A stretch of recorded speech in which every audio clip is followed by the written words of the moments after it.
Chapter 8. 5 years later.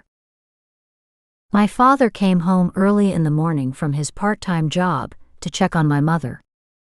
He discovered her slumped forward in her chair near her bed, in front of the television. My mother took sick and died just like that. 1 minute she was laughing with me and my father, and the next minute she fell asleep in front of the television watching her favorite show, and that was the end of her life. Just like that, she left me alone. Alone to figure out the world on my own. I had planned on moving in with Chris in my last year of school, but I had to see to my father. He fell into deep depression. I couldn't afford to feel sorry for myself, because I had obligations which consumed most of my time. I made plans for tears and regrets later at a later date. Finally, I graduated. It had been 4 long hard years, but I managed and I had job prospects in the banking industry. Nevertheless, I held down a waitress job at a fancy restaurant in downtown Manhattan. Most of the Wall Street crowd congregated at this restaurant, which was lodged in the Millennium Hotel. When it became impossible to make it out of the city on weekends and snow days, they stayed in this high-end fancy hotel, filled with restaurants, exclusive shops, and bars. This hotel chain was owned by the Blackstone Corporation, which had several investors who remained anonymous. Some guests stayed because of business meetings and too many drinks. Some took residence in the Millennium because they were kicked out of their homes by their wives. In between taking orders, listening to the men's sob stories, I took their business cards and emailed my resume to their offices. It was one such night that the restaurant was full, and I arrived for work a few minutes late. Finally, I separated from that 5-day love affair with Brandon. I hadn't thought of him in a month. 5 years and still my heart danced at the sound of his voice playing around in my head like a song that I couldn't forget. It was about time, I thought. I rushed to my station with a table of 4 and I heard, "Ms. we will have a round of drinks and your best champagne." There was loud laughter coming from the 4 sitting at the table. I stood before the table waiting for the laughter to die down. Seated before me were 2 couples. They kept their heads down and their menus high in front of them. Hungry people almost never notice the waiter or waitress. They are a means to an end. Just a fixture in a restaurant like a lobster in a tank. Until you have to make a choice to eat them. Bring us 4 shots of bourbon, and keep them coming until I say stop. And bring the ladies champagne. Your best. My breath ceased and my head felt light. It was Brandon ordering the drinks. The 4 of them sitting in a booth, happy sharing a joke. 2 young women in the middle, and the 2 men on the outside. The atmosphere of the restaurant loud but discreet.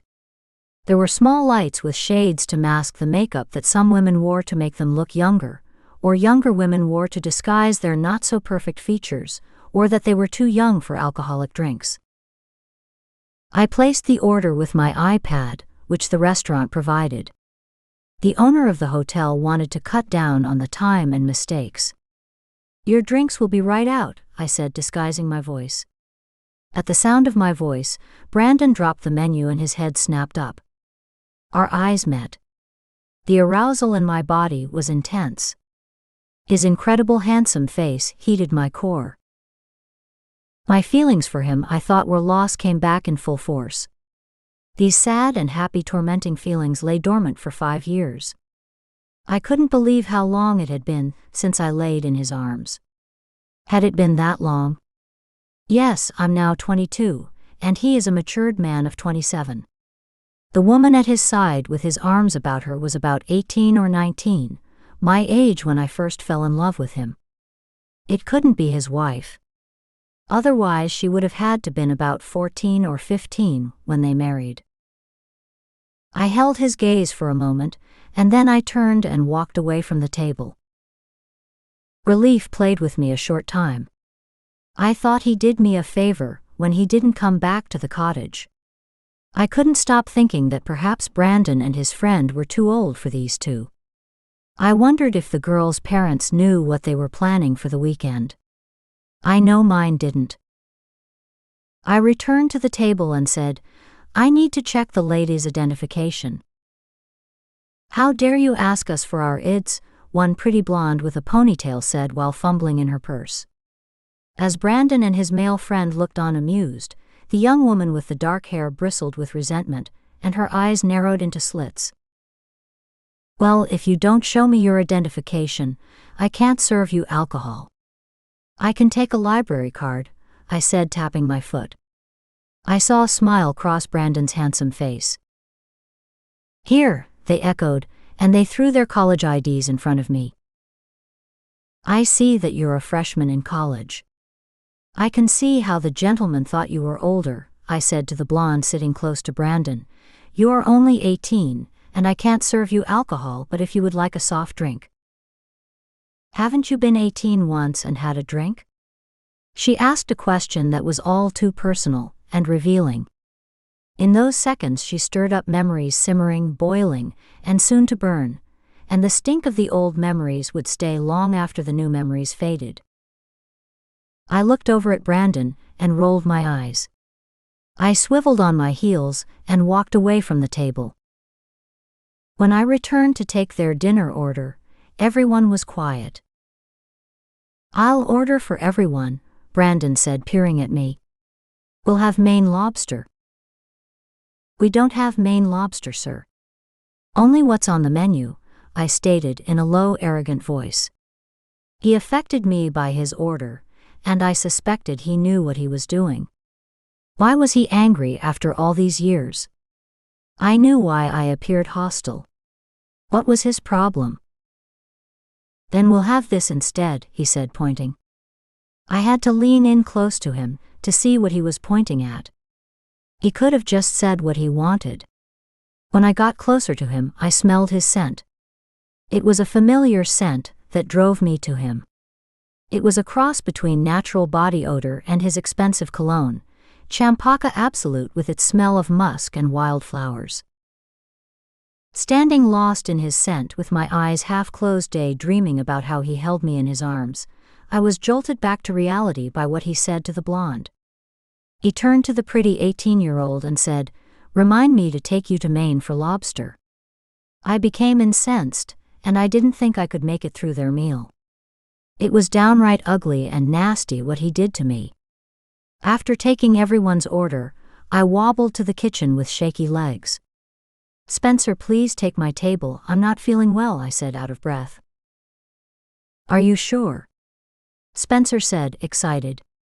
"Mr. Charles is a big tipper. Don't worry, I'll split with you." And he hurried out to cover for me. I stood in the back, hiding from the reminder of how happy I had been lately not thinking about Brandon. When Spencer returned, he said, "Tyler, Mr. Charles is making a big stink about you not waiting on him. I think he's trying to get you fired." I marched back to the table, my arms crossed, ready for a confrontation, when I saw him stand up and move in my direction. I didn't want to see him, no less talk to him, but I had to, because this job afforded me the opportunity to make a decent living, until I could get a position at a financial institution. "What is it you want, Brandon? Haven't you done enough to me? Can't you see I need this job?" I whispered. My eyebrows arched. He didn't say a word. His eyes took me in, moving over me from head to breasts. He looked at my hair, his glances trailed to my face, and his gaze stayed on my lips as if he remembered the kisses we shared. "I can't talk to you in the middle of the restaurant," he said, taking my arm and leading me to a hall near the restrooms. "It's the policy of this hotel for the employees not to socialize with customers," I said, looking around, and worried that someone would take his actions the wrong way. "I could care less what anyone thinks. I can buy this hotel and sell it if I wanted." His voice softened. "When can I see you?" "Never. Now let me go back to work." I turned to leave, but he stepped in my way. "You can't go back until you agree to see me." He glared into my eyes. You have had too much to drink, Mr. Charles, first said, emphasizing the word drink. Why are you calling me Mr. Charles? I remembered when you screamed out Brandon when I made love to you. You weren't making love to me, you were fucking me, I said to him without a smile. He stood back in surprise. I never thought that you would say something like that. You have changed, he said. I lowered my eyes in embarrassment, however. I recovered instantly as soon as I remembered what he did to me, or what I did to myself. I lifted my head, looked him in the eyes and said, It's been 5 years and I'm no longer 18. I understand you only date 18-year-olds, but you marry older women. Then if that's true, he said, then you should be the right age for me. Not unless you want to be charged with bigamy. I'm done. I pivoted around him and away from him, and went back to work. Spencer took over my duties at Brandon's table, and he didn't bother me for the rest of the evening. About midnight, when the restaurant was closing, I noticed that Brandon was still sitting in the booth, but his friends had gone. Spencer was delivering another drink to him. I intercepted the drink. No. I took it off the tray. Don't give him any more. Brandon raised his voice and with slurred speech he said, Who are you to tell me that I can't have a drink? I'm Brandon Charles. I always get what I want.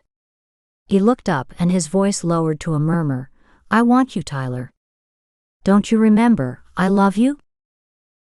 You don't love me, you love your wife, I said, and the words choked in my throat. His head fell on the table with a thud.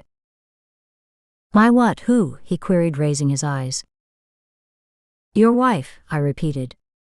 Spencer, call a cab for Mr. Charles. He doesn't need a cab, he lives in one of the suites in the hotel. OMG. Now I have to be reminded of him every time I come to work? I sighed. I have to see his handsome face and be confronted with my past?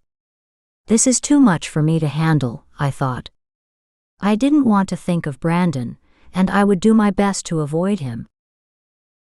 Then get someone to help him to his room, I said, turning to Spencer. Only if you come with me, Brandon said. He wasn't entirely inebriated, or he had planned this. When he stood, I knew then it wasn't a plan. He almost fell on the table, but Spencer caught him. Spencer called for our restaurant manager to help him to his room. I stood and waited. The hotel manager spied Brandon and rushed over in time to hear Brandon say, I want Tyler to help me. You too, he said, pointing at Spencer. He looked at Spencer's nameplate. Spencer, that's your name? He asked. You come along too. I want you to help Tyler. Tyler, if you help Mr. Charles to his room, there will be a bonus for you on your next paycheck. After all, he is one of the owners of this hotel. Why wouldn't he tell me he owned the hotel? Oh snap, I would quit. Okay, I said with spite and apprehension dripping in my voice. But I want Spencer to stay with me in that room. Anything. Just get him to his suite, the manager said, looking around to see if anyone noticed or heard him compromise my integrity. Spencer glanced at me and hunched his shoulders. Brandon sat with one hand under his chin, waiting for us to decide what to do with him. Spencer looped Brandon's arm around his neck and tried to lift him from the booth. Spencer, a tall and strong young man, who had been a football player in college expected to be drafted by a pro team, sustained an injury which shot his dreams to hell. He worked a summer job as a waiter to help pay the bills until the job market opened up. Okay, Mr. Charles. You have to help me out. I can't carry you to your room. You're dead weight and I need you to stand on your own. Brandon. Wake up, I said. I wanted to slap him for so many things. A slap in the face would have gotten his attention. But that was cruel. Not as cruel as he had been leaving me in his family's house alone that night. I tried not to be bitter because as an adult, I had to suck up my bitterness and move on. Well, I tried. Brandon glanced at me, tilted his head to the side and smiled. That handsome face stayed fresh in my mind. I didn't want to show my feelings, but I was turned on. We bonded that weekend. We slept together in that secluded cottage in Maine, and nothing could change that for me. Brandon finally rose and Spencer helped him to his feet. Spencer dragged him to his private elevator with me walking behind them. He reached for the keys Brandon held out to him. Spencer placed the keys in the elevator lock, and it opened. I grimaced at Brandon. I thought he was 3 sheets to the wind, drunk out of his mind, but he wasn't. Spencer, you're a good man. If you need a job, I can make you an offer you can't refuse, Brandon said to him, laughing and looking at me. Spencer laughed too. I might take you up on that offer, Mr. Charles. Spencer's glance shifted to me and I frowned and shook my head. But I knew too well that Spencer wouldn't listen. He needed money and couldn't make enough to live comfortable in New York City with the high rent. That's why I would head home to New Jersey. But when I had a long shift, I would spend some nights with Chris, who never took the money I offered, but I left it there all the same. Chris didn't have problems with rent or anything. Spencer and I were from working-class families, and every cent we had proved precious to us. Chapter 9. We're here, Mr. Charles. Spencer opened his door to the penthouse. The foyer had beams overhead, and 2 large chandeliers hanging from the high ceiling. Walking into the living area, I spotted a spectacular floor-to-ceiling view of Central Park. His room's elegant and decorated in Art Deco style. A white grand piano sat in the living area. Then I turned to face a dramatic open-air terrace of the Manhattan skyline. Spectacular, I whispered. Yes, you are my princess, Brandon murmured. He then stood upright, hardly drunk at all, and said, That will be all, Spencer. Call me tomorrow. I have employment for you. Spencer turned and looked at me. I made a step to follow him when Brandon caught my arm and stopped me. Spencer glanced back to check if I was okay. Ms. Burns will be okay, Spencer. I promise you. Spencer's brow creased. I'll be fine, I said with assurance. If you need me, I'm downstairs, Spencer said, raising an eyebrow at me. His glance turned to a stare and settled in Brandon's direction. Finally, Spencer felt convinced, and he turned and walked to the elevator door, stepped in and closed the door. We stood in silence, staring at each other. I broke the silence. What do you want, Brandon? You're a married man, and I don't need to be associated with you. You have affected my life to the point that I'm not sure about anything anymore. You have affected me in the same crazy way. Nothing is real for me without you. And a silence stood between us again. Brandon looked at me with his sexy smirk, and his mouth lifting at the corners. I couldn't move from that spot. I took in all of him down to his long legs. When he did move, he came to me. I wanted to run. I wanted to hide. I wanted to love him. And that's why I did nothing but stand there and let him claim my mouth. His mouth slid over mine, and his tongue sliced through my mouth's heated opening, making me weak with desire. When we came up for air, I've been dreaming of this moment for years, Brandon said, breathless. My breasts were heaving up and down, and Brandon's eyes fell to them. I want you so bad I can taste you.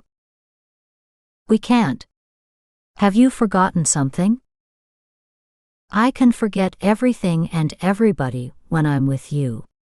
Make me forget, he said, holding my hands to his lips. I can't forget that you're married. I'm leaving now before we have another bout of unprotected sex. And trust me, it will not do any of us any good. Stay with me a while longer, he said, not releasing my hands. And do what? Catch up on old times? I said. He sank in one of the silk-covered sofas and pulled me down beside him. What's wrong with that? Why can't you stay with me and talk? Tell me what you've been doing. Living and trying to survive, master of the universe, I said with sarcasm dripping in my words. Why didn't you call me? He said, reaching for my hand. I moved my hand away from his and said, for what reason? So you can show me your wedding photos and describe how you fucked your wife on your wedding night, I said. I stood to go, and he stood beside me looking at me. He didn't deny anything, and just said, I wanted it to be you. I love you. Why are you so bitter? I guess you wouldn't understand now, would you? A man with everything wouldn't understand that love and marriage is important. I have the same wants and desires as you. I want to be happy in my marriage, but it didn't work out that way, he said. I wanted to marry the girl of my dreams, but it didn't work out. His eyes burrowing into me and hiding there. Now I suppose you are giving me that my wife doesn't understand me line, I said, trying to get everything off my chest before I bolted for the door in tears. You haven't heard my side of the story. And I don't want to hear it, I said.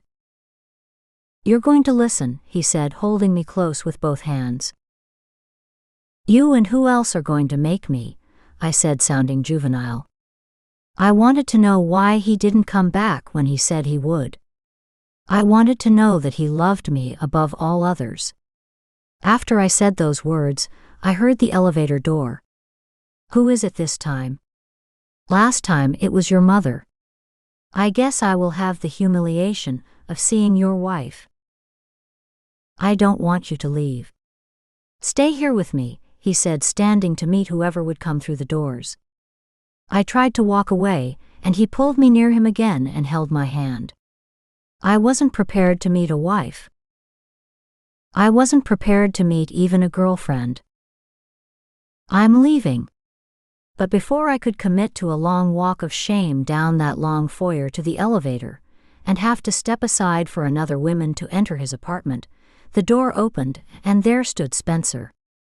My eyes shut with relief. I forgot to give you back your keys. Spencer laid Brandon's keys on the nearest table. He looked over at me and said, Are you okay? Are you ready to leave? Yes, I said. And I pulled my hand from the security and warmth of Brandon's hands to leave with Spencer and his prying eyes.